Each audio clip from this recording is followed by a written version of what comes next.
Hello my dears. രാവിലെ എഴുന്നേറ്റപ്പോൾ പെട്ടെന്നൊരു പ്ലാൻ ചെയ്തു ഇന്ന് എവിടെയെങ്കിലും പുറത്ത് പോകാമെന്ന്. അപ്പോൾ നമ്മൾ തീരുമാനിച്ചു ആർട്ട് ഓഫ് ലിവിങ്ങിൽ പോകാം. അത് ഞാനല്ലാതെ ഇവിടെ ആരും കണ്ടിട്ടില്ല. ഞാൻ കണ്ടത് തന്നെ എത്രയോ വർഷം മുന്നേ, അത് കൺസ്ട്രക്ഷനൊക്കെ കഴിഞ്ഞ സമയത്തെങ്ങാനാണ് ഞാനും കാണുന്നത്. പിന്നെ പോയിട്ടില്ല അങ്ങോട്ടേക്ക്. അങ്ങനെ ഞങ്ങൾ എല്ലാവരും റെഡി ആയി വരുമ്പോഴത്തേന് കുറച്ച് ലേറ്റ് ആയിട്ടുണ്ട്. അതൊരു 12:45 കഴിഞ്ഞിട്ടാണ് വീട്ടിൽ നിന്ന് ഇറങ്ങുന്നത്. പോകുന്ന വഴിക്ക് എവിടെയെങ്കിലും ഫുഡ് കഴിച്ചിട്ട് പോകണമെന്ന് ഇടയ്ക്കൊന്ന് ആലോചിച്ചെങ്കിലും പിന്നെ അവിടെ അന്നദാനം ഉണ്ട് കേട്ടോ.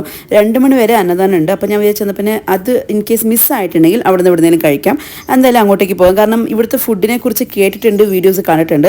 പക്ഷെ അത് കഴിക്കണം എന്നൊരാഗ്രഹം ഉള്ളതുകൊണ്ട് തന്നെ നമ്മൾ നേരെ അങ്ങോട്ടേക്ക് പോയി. അവിടെ എത്തുമ്പോഴേക്കും 2 മണി അടുക്കാറായിട്ടുണ്ടായിരുന്നു. പക്ഷെ നമുക്ക് ഫുഡ് കിട്ടി കേട്ടോ. ഏകദേശം ഒരു 2:30 വരെയൊക്കെ ഫുഡ് കൊടുക്കുന്നുണ്ടായിരുന്നു. ഇതായിരുന്നു കേട്ടോ നമ്മൾ കഴിച്ചത്. അവിടെ കൊടുക്കുന്നത് ഇങ്ങനെ റൈസ്, ദാൽ, പിന്നെ കറി ഉണ്ടാവും, പൊങ്കൽ ഉണ്ടാവും, അതല്ലാതെ സ്വീറ്റ് ഉണ്ട്, പായസം ഉണ്ട്. അത്യാവശ്യം നല്ല ഫുഡ് തന്നെയായിരുന്നു. എനിക്ക് ഇഷ്ടപ്പെടുന്ന രീതിയിലുള്ളൊരു ഫുഡൊക്കെ തന്നെയായിരുന്നു കേട്ടോ. പിന്നെ നമുക്ക് അവിടെ തന്നെ ഉള്ളിൽ അങ്ങോട്ടും ഇങ്ങോട്ടൊക്കെ ട്രാവൽ ചെയ്യാനായിട്ട് ബസ് അവിടെ ഉണ്ടാവും. ബിക്കോസ് അത്യാവശ്യം വലിയൊരു സ്ഥലമാണല്ലോ, അതുകൊണ്ട് തന്നെ അതിൻ്റെ ഉള്ളിൽ അങ്ങോട്ടും ഇങ്ങോട്ടൊക്കെ ട്രാവൽ ചെയ്യാൻ വേണ്ടിയിട്ട് ബസ് ഫെസിലിറ്റീസ് ഉണ്ട്. കാരണം എന്ന് വെച്ചാൽ നമ്മൾ അന്നദാനം നടത്തിയ സ്ഥലം ഉണ്ടല്ലോ, അവിടുന്ന് ഈ ഒരു മണ്ഡപത്തിലേക്ക് കുറച്ച് ദൂരമുണ്ട്. ഇനി ഇവിടുന്ന് മെയിൻ വേറൊരു അട്രാക്ഷനാണ്, അതായത് വേറൊരു സ്ഥലവും കൂടിയാണ്. ശിവ ടെമ്പിൾ ഉണ്ട് അവിടെ. അപ്പോൾ അത് കാണണമെങ്കിലും നമുക്ക് നടക്കാൻ പറ്റില്ല. നമുക്കെന്ന് വെച്ചാൽ ഇപ്പോൾ അമ്മയുള്ളതുകൊണ്ട്, കുട്ടിയുള്ളതുകൊണ്ട് നമുക്ക് നടക്കാൻ കുറച്ച് ബുദ്ധിമുട്ടാണ്.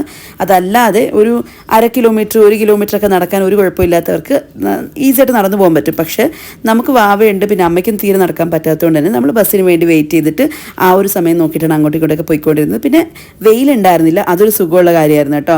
പിന്നെ കുറച്ച് പേര് ചോദിച്ചിട്ടുണ്ടായിരുന്നു വാവേനെ കൊണ്ട് പുറത്ത് പോകുന്ന സമയത്ത് എങ്ങനെയാണ് ഫുഡ് കൊടുക്കുക എന്ന്. ഇപ്പോൾ റീസെൻറ്റ് ടൈംസിൽ എങ്ങനെയാണെന്ന് വെച്ചാൽ റാഗി കുറുക്കാക്കിയിട്ട്, കാരണം മോക്ക് കുറുക്ക് ഭയങ്കര ഇഷ്ടമാണ്, റാഗി കുറുക്ക് ഭയങ്കര ഇഷ്ടമാണ്. അപ്പോൾ അതുകൊണ്ട് തന്നെ റാഗി കുറുക്ക് പ്ലെയിനായിട്ട് തന്നെ ആക്കിയിട്ട് ഈ ഒരു ബോട്ടിലിൽ ഫില്ല് ചെയ്ത് കൊണ്ടുപോകും. ഇതാകുമ്പം സ്പൂണോട് കൂടി തന്നെ വരുന്നതുകൊണ്ട് തന്നെ ഈസിയാണ് കേട്ടോ വാവയ്ക്ക് ഫീഡ് ചെയ്യാനും. പിന്നെ ഒരു ബോട്ടിലും കൂടി കുറച്ച് ചൂടുവെള്ളം വീട്ടിൽ നിന്ന് തന്നെ നല്ലതായിട്ട് തിളപ്പിച്ചിട്ട് നാറ്റിച്ചെടുക്കാറുണ്ട്. അപ്പോൾ അത് രണ്ടും കൊണ്ടുപോകാറുണ്ട് എപ്പോഴും. ബിക്കോസ് നമ്മൾ വേറെ എന്ത് കൊടുക്കുന്നതിനെക്കാട്ടിലും അവർക്ക് ഇഷ്ടമുള്ള ഒരു ഫുഡ് എന്തെങ്കിലും പുറത്ത് പോകുന്ന സമയത്ത് എടുക്കുകയാണെങ്കിൽ അവരത് കഴിച്ചോളുമല്ലോ. അപ്പോൾ റാഗിയാണ് അവർക്ക് ഏറ്റവും ഇഷ്ടം, അതുകൊണ്ട് അത് എടുക്കാറുണ്ട്. അങ്ങനെ ഞങ്ങൾ അവിടെ ചെന്ന് വാവയ്ക്കും ഫുഡ് കൊടുത്ത് നമ്മളും ഫുഡ് കഴിച്ച് അവിടെയുള്ള സ്ഥലങ്ങളൊക്കെ കണ്ട്. ശിവ ടെമ്പിൾ ആയിരുന്നു ഇതിന് തൊട്ട് മുമ്പ് നിങ്ങൾ കണ്ടത്. അവിടെ ഒരു ശിവലിംഗം ഉണ്ടാവും, പിന്നെ പുറത്തൊരു നന്ദിയുടെ ഒരു വിഗ്രഹം ഉണ്ടാവും. അപ്പോൾ അതൊക്കെ കണ്ടതിന് ശേഷം കുറച്ചും കൂടി അവിടെ എല്ലാം കറങ്ങി അത് കഴിഞ്ഞിട്ട് നമ്മൾ തിരിച്ച് വീട്ടിലേക്ക് പോവാണ്. സമയം ഏകദേശം ഒരു 5:30 കഴിഞ്ഞിട്ടുണ്ടായിരുന്നു കേട്ടോ. പിന്നെ തിരിച്ച് വീട്ടിലേക്ക് പോകുന്നതിന് മുന്നേ, വീട്ടിലെത്തുന്നതിന് മുന്നേ തന്നെ നമ്മൾ A2Bയുടെ അടുത്ത് നിർത്തിയിട്ടുണ്ടായിരുന്നു. ഒരു ദോശ കഴിക്കണമെന്ന് പെട്ടെന്നൊരാഗ്രഹം. അങ്ങനെ ദോശ കഴിക്കാൻ വേണ്ടി കയറി. അമ്മ ഒരു വടയും പിന്നെ നമ്മൾ ദോശ കഴിച്ചേ. അപ്പോൾ വാവയാണെങ്കിൽ ഇങ്ങനെ നമ്മൾ കഴിക്കുന്നത് നോക്കിക്കുന്നതുകൊണ്ട് തന്നെ ചെറിയൊരു ഉഴുന്നുവടയുടെ കഷ്ണം എടുത്ത് കൊടുത്തതാണ്. അതായത് ഉള്ളിലത്തെ ആ ഒരു സോഫ്റ്റ് ഭാഗം അവിടെ ജസ്റ്റ് ചൂവ് ചെയ്തിരിക്കും, അത്രയേ ഉള്ളൂ. പിന്നെ അതിൻ്റെ അടുത്ത് തന്നെ ഒരു ടീ ഷോപ്പ് ഉണ്ട് കേട്ടോ. അവിടെ നിന്ന് നമ്മൾ ചായയും കോഫിയൊക്കെ കുടിച്ചു.